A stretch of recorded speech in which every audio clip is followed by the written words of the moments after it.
আলহামদুলিল্লাহ, বৃহস্পতিবারে করলাম তারাবি শেষ, শুক্রবারে করলাম সেহেরি শেষ, আরো করলাম শুক্রবার শেষ জুম্মা, রমজান মাসের শেষ জুম্মা শেষ করলাম আলহামদুলিল্লাহ।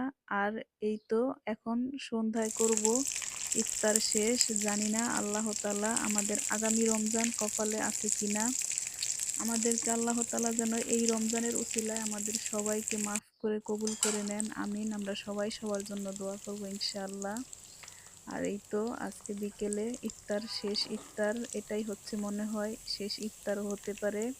আল্লাহ যেন আমাদের সবাইকে সুস্থতা নিয়ামত দান করে। আমরা যারা অসুস্থ হসপিটালে আছি, আল্লাহ যেন সবাইকে নেক হায়াত দান করেন। আর দেখো আমাদের ভাগ্যটা কত ভালো, আমরা আল্লাহর ইবাদত করেছি, ঘরে বসে ইফতার করেছি। কত মানুষ কত হালে আছে, আল্লাহ যেন সবাইকে মাফ করে কবুল করেন, আমিন। ধন্যবাদ সবাইকে, শুভ বিকেল।